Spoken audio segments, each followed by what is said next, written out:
अस्सलाम वालेकुम स्टूडेंट्स। अच्छा, मेरा एडमिशन पॉसिबल है कि इस ईयर हो जाए और मैंने मार्क्स भी अच्छी लिए। मुझे अब ये सजेशन दे दो कि मैं यूनिवर्सिटी के लिए, मेडिकल कॉलेज के लिए कैसे अप्लाई करूँ। क्या मैंने सेपरेट मेडिकल कॉलेज के लिए अप्लाई करनी है या मैंने सारे मेडिकल कॉलेज के लिए एक ही टाइम पे अप्लाई करनी है। तो सबसे पहली बात ये, अगर आप KBK के हैं तो आपने KMU के लिए अप्लाई करनी है। अगर आप पंजाब के UHS के लिए, आज़ाद कश्मीर के तो शहीद जुल्फ़िकार अली भट्टू, बलूचिस्तान के है तो बुलान की, सिंध के है तो JSMU की। आपने मेडिकल यूनिवर्सिटी के लिए अप्लाई करनी है, ना कि आप लोगों ने सेपरेट मेडिकल कॉलेजेस के लिए अप्लाई करनी है। आपने मेडिकल कॉलेज के वेबसाइट पे, मेडिकल यूनिवर्सिटी के वेबसाइट पे अप्लाई करनी है। फिर मेडिकल यूनिवर्सिटी आप लोग को आपके मेरिट के अकॉर्डिंगली और आपके प्रायोरिटी के अकॉर्डिंगली आपको स्पेसिफिक मेडिकल कॉलेज दिया जाएगा या डेंटल कॉलेज दिया जाएगा। सबसे पहली बात मैंने की मेरिट की कि मेरिट के बेस पे आप लोगों को दिया जाएगा। अच्छा, मेरिट के बेस पे कैसे दिया जाएगा वो देखते हैं कि आपका मेरिट क्या है, उस मेरिट के अकॉर्डिंगली आपको दिया जाएगा। लेकिन मेरिट से जो इम्पॉर्टेंट चीज़ है वो आपकी प्रायोरिटी है।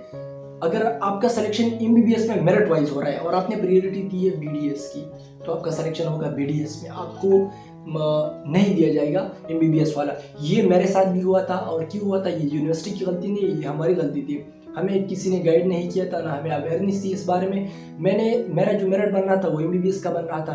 मैंने प्रायोरिटी गलती से दी थी BDS की। जिस बंदे पे अप्लाई की थी उसको समझ नहीं आ रही थी कि अप्लाई कैसे करनी है। बस गाँव में हमने अप्लाई कर दी, उस पर अप्लाई की तो अप्लाई के बाद पता लग गया कि मेरा जो सिलेक्शन है वो BDS में हो गया और मुझसे जो पीछे वाले हैं वो सारे MBBS में है। तो हैरानगी वाली बात थी कि यार मेरे साथ KMU का क्या जालिमाना रवैया है। फिर एक स्टूडेंट से मैंने पूछा, उसने मुझे कहा कि आप प्रायोरिटी लिस्ट को देखे लॉगिन कर ले तो देख ले। प्रायोरिटी लिस्ट चपल सेंड किया था। सबसे पहले किंग एडवर्ड, तो वहाँ पे तो पॉसिबल नहीं था।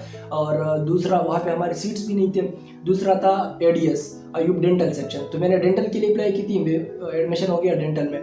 फिर हम गए KMU तो मान नहीं रही थी। उन्होंने कहा कि हमने आपको जो बड़ी प्रायोरिटी लिस्ट दी थी, आपने प्रायोरिटी लिस्ट गलत जमा की थी। और सिर्फ मैं नहीं था, उसमें 17 ऐसे स्टूडेंट्स थे जिन सारों का MBBS में पॉसिबल था और BDS में उनका हुआ था। और गलती क्या पे थी? प्रायोरिटी लिस्ट हमने सही से जमा नहीं की थी। प्रायोरिटी लिस्ट क्या होता है?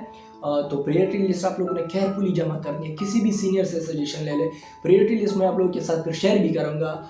तो सबसे पहली बात यह कि आप लोगों ने प्रायोरिटी लिस्ट केयरफुली सेलेक्ट करना है। प्रायोरिटी लिस्ट में क्या होता है? सारे मेडिकल कॉलेजेस होते हैं, वो अक्सर ऐसा करते हैं कि शफल देते हैं, मतलब मेडिकल कॉलेजेस और डेंटल कॉलेजेस मिक्स होते हैं और उनको नंबरिंग दी होती है। तो आपने जो पाम में नंबरिंग दी उन्होंने दी है ना, उनके अकॉर्डिंगली नहीं बल्कि अपनी नंबर के अकॉर्डिंगली आप लोगों ने प्रायोरिटी दी है, देनी है। मेरी प्रायोरिटी फर्स्ट नंबर पे हो KMC, अगर मैं KBK का हो, या अगर मैं UHS का हूँ तो मेरी फर्स्ट सिलेक्शन होगी किंग एडवर्ड, मेरी सेकंड सिलेक्शन होगी अल्लामा इकबाल, तीसरा सिलेक्शन मेरा होगा रावलपिंडी। तो इसी तरह अगर आप KBK से, मेरा फर्स्ट सिलेक्शन होगा KMC, दूसरा सिलेक्शन मेरा होगा AMC, तीसरा सिलेक्शन मेरा होगा सैयद मेडिकल कॉलेज।